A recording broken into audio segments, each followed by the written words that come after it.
Canon 40mm f2.8 was introduced back in June of 2012. This was actually Canon's very first lens to have a stepping motor. The stepping motor was designed to not only give users faster and more accurate autofocus, but to also give them quieter autofocus in video mode.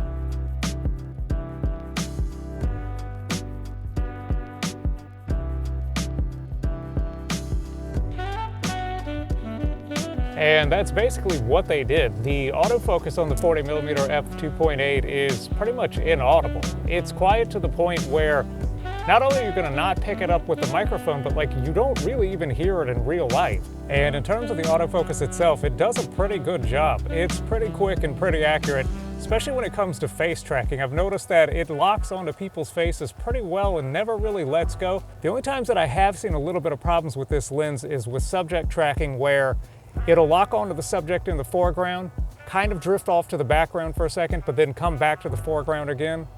Not too bad, but I have noticed that a little bit. And as far as photography goes, this lens is incredibly sharp. It's one of those lenses that's kind of like contrasty and well saturated. It looks good. Also, in terms of autofocus for photography, autofocus in photo mode is incredibly quick and incredibly accurate. Overall, I've genuinely been pleased with this lens on both crop sensor and full frame DSLRs. Which brings us to the topic of focal length. 40mm is kind of an odd focal length, whether it's on an APS-C sensor or a full frame sensor. I mean, on full frame, it's not quite wide enough to be wide, but it's not quite telephoto enough to be considered standard.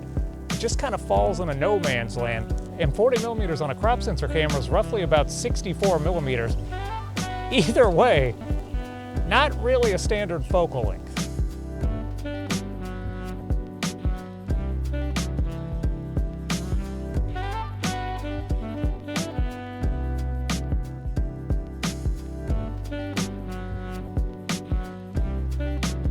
In terms of video quality, colors are well saturated, sharp, and contrasty. Overall image quality is really pleasing to the eye. This is a lens that's currently going for around $107 brand new on eBay.